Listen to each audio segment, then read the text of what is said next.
सामाजिक सुरक्षा भत्ता और आवास योजना आदि विभिन्न सरकारी योजनार लाभ जनसाधारण निकट में पहुंचाई टांगी चौदर ब्लॉक अंतर्गत कन्हैपुर ग्राम पंचायत कार्यालय परिसर में एक जन अभियोग शुणाणी शिविर सोमवार दिन आयोजित हो जाइए। बीडीओ एन राजलक्ष्मी द्वारा आयोजित शिविर में आवास योजना 118 जन, सामाजिक सुरक्षा भत्ता 61 जन, जमी जमा संपर्कित 37 जन, राशन कार्ड आदि मोट 269 अभियोग पंजीकृत होता। कन्हैपुर सह गरुड़ गाँव को सामिल करा जायथिला। दूरता हेतु गरुड़ गाँव ग्राम पंचायत बहुत कम लोक सामिल होते। नमस्कार, मु लिपिका आपण मानक स्वागत करुच्ची नुआ रूप में होली टीवी ओडिया। होली टीवी ओडिया सहित जोड़ाई आपण मैंने लाइक करंतु, सब्सक्राइब करंतु, शेयर करंतु। एन राजलक्ष्मी ओझा, वीडियो टांगी चौदर। अभियोग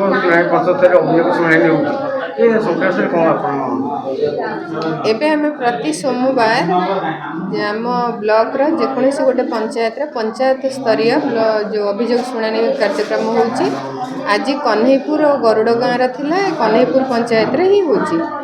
आ एबे सुधा 77 ग्रीभांस शुणागलानी। आहरी बहुत लोक अछंती अपेक्षा 50 रु अधिक लोक तांकठार भी अभियोग नियाजिवो और ताहार त्वरित पदक्षेप नियाजिवो।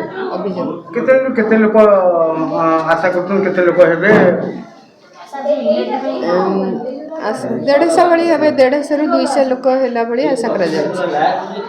बहुत लोक समस्या आज केते दूर समस्या समाधान हो निश्चित भाव में समाधान हम जेहेतु आम लोकों पाखक आसुचु तेणु निश्चित भाव में बहुत समाधान हम।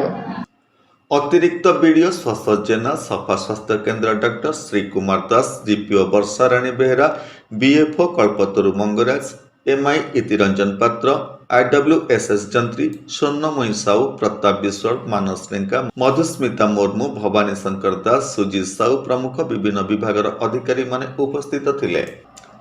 नायब सरपंच जेमा सरदार सहयोग प्रदान करथिले। टांगीरू लिंगराज पंडांका रिपोर्ट, होली टीवी ओडिया।